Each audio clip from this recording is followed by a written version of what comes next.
অবরুদ্ধ অর্থ উপদেষ্টাকে ঘিরে যমুনা ভবনে প্রধান উপদেষ্টার জরুরি বৈঠকে 15 ডিসেম্বর গ্যাজেট। জানুয়ারিতে নবম পে স্কেল বেতন কার্যকর। বিস্তারিত থাকছে আজকের এই ভিডিওটিতে, তাই ভিডিওটি স্কিপ না করে সম্পূর্ণ দেখার জন্য অনুরোধ রইল।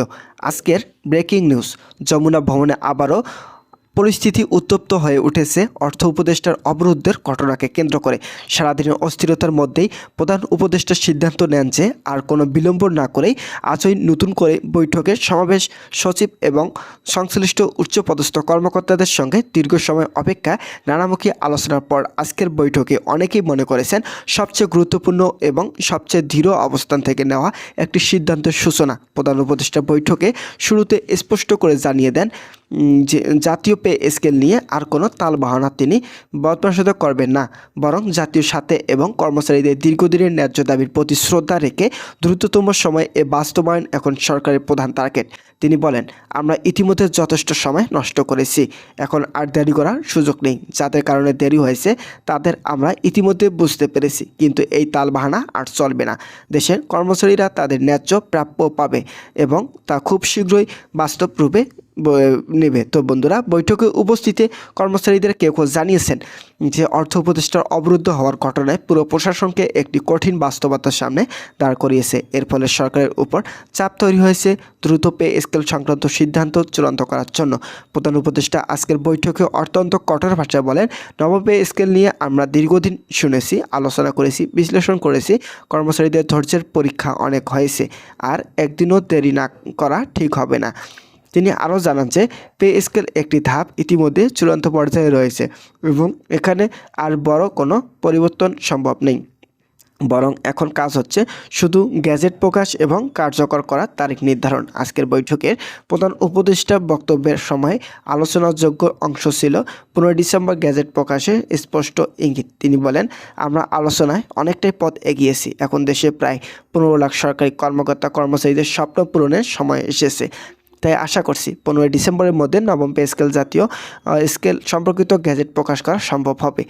তার এই বক্তব্যের পর বৈঠকে কক্ষে উপস্থিত সবাই এক ধরনের স্বস্তি অনুভব করেন যে এবার আর কোনোভাবে বিষয়টি পিছিয়ে যাওয়ার সুযোগ নেই। পাশাপাশি প্রধান উপদেষ্টা আরও জানান, নতুন পে স্কেল বেতন তালিকা জানুয়ারির শুরু থেকেই কার্যকর করার পরিকল্পনা রয়েছে। যদিও তিনি ইঙ্গিত দেন জানুয়ারির প্রথম সপ্তাহে সবার বেতন নতুন কাঠামো অনুযায়ী সমন্বয় করা হবে, যা সরকারের প্রতিশ্রুতি রক্ষার একটি বড় পদক্ষেপ হিসেবে বিবেচিত হবে। বৈঠকে আরেকটি গুরুত্বপূর্ণ বিষয় ছিল প্রধান উপদেষ্টা কঠোর হুঁশিয়ারি। তিনি বলেন, কিছু স্বার্থন্বেষী মহল ইচ্ছাকৃতভাবে পে স্কেলের কাজ পিছিয়ে দেওয়ার চেষ্টা করেছে, কিন্তু এখন সময় এসেছে জনগণের সামনে সত্য তুলে ধরার এবং তাদের ন্যায্য অধিকার নিশ্চিত করার। আজকে আমি পরিষ্কার করে বলছি, নবম জাতীয় পে স্কেল বাস্তবায়ন নিয়ে আর কোনো জটিলতা সৃষ্টি করা হলে কঠোর ব্যবস্থা নেওয়া হবে। তার এই বক্তব্য থেকে বোঝা যায় যে প্রশাসন এখন আর কোনো চাপ বা গোষ্ঠীর সাথে কাছে মাথা নত করবে না, বরং দেশের কর্মচারীদের কথা ভেবেই তারা তালবাহানা বন্ধ করে দ্রুত বাস্তবায়নের পথে অগ্রসর হবেন। তো বন্ধুরা, যমুনা ভ্রমণের দিকে আলোচনায় আরও উঠে আসে দলের ভিতরে বাইরে কিছু অস্পষ্ট, যেগুলো এতদিন পে স্কেল বাস্তবায়নের বাধাগ্রস্ত ছিল। প্রধান উপদেষ্টা এসব বিষয় পরিষ্কার করতে সচিবদের বিভিন্ন প্রশ্ন করেন এবং প্রত্যেকদের তাদের দায়িত্ব ঠিক মতো পালনের নির্দেশনা দেন। তিনি বলেন, এখন সবার একটাই লক্ষ্য, নবম জাতীয় পে স্কেল বাস্তবায়ন। দেশের কর্মচারীরা আমাদের দিকে তাকিয়ে আছে, তারা আমরা নিরাশ করতে পারি না। অধিবেশনের এই একই ধরনের বক্তব্য দেন কয়েকজন সচিবও। বিশেষ করে তারা জানান যে একবার গ্যাজেট প্রকাশ করা হয়ে গেলে নতুন বেতন আর কোনোভাবে বিলম্বিত হবে না। সংশ্লিষ্ট দপ্তরগুলো ইতিমধ্যেই প্রয়োজনীয় সফটওয়্যার আপডেট হিসেবে অ্যালগোরিদম বেতন তালিকা পরিবর্তন সহ সকল প্রস্তুতি সম্পন্ন করেছে। অর্থ মন্ত্রণালয় জানিয়েছেন যে তহবিল ও বাজেট সংক্রান্ত সিদ্ধান্ত নেওয়া হয়ে গেছে এবং জানুয়ারির প্রথম সপ্তাহ থেকে নতুন বেতন পৌঁছে যাবে প্রত্যেক কর্মচারী ব্যাংক অ্যাকাউন্টে। তো বন্ধুরা, যারা সরকারি চাকরিজীবী রয়েছেন তাদের জন্য শুভকামনা রইল। তার পরবর্তী আপডেট পেতে আমাদের এই চ্যানেলটি সাবস্ক্রাইব করে রাখুন। বৈঠক শেষে যমুনা ভবনের বাইরে সাংবাদিকদের ভিড় জমে। সবাই জানতে চান আজকের বৈঠক কী সিদ্ধান্ত।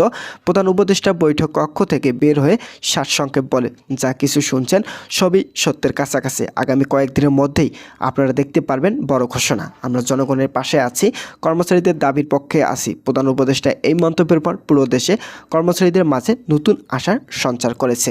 দীর্ঘ সময় ধরে আলোচনা, কর্মসূচি, অবরোধ, আলটিমেটামের পর এবার তা সত্যি বাস্তবায়নের দোরগোড়ায় এসে দাঁড়িয়েছে। বিশেষজ্ঞরা মনে করেছেন আজকের বৈঠকটি ছিল সবচেয়ে যুগান্তকারী, কারণ এখানে শুধু প্রতিশ্রুতি দেওয়া হয়নি, বরং একটি স্পষ্ট সময়সীমা ঘোষণা করা হয়েছে, যার ফলে এবার পিছিয়ে যাওয়ার সুযোগ নেই। যমুনা ভবনের যে উত্তেজনা, চাপ ও কঠোর অবস্থা দেখা গেছে, তা থেকে বোঝা যাচ্ছে দেশের সরকারি ব্যবস্থাপনায় নতুন অধ্যায় শুরু হতে যাচ্ছে। নতুন পে স্কেল বাস্তবায়ন শুধু কর্মচারীদের জীবনে আর্থিক স্বস্তি আনবে না, একই সঙ্গে দেশের অর্থনৈতিক কার্যক্রমে ইতিবাচক প্রভাব ফেলবে।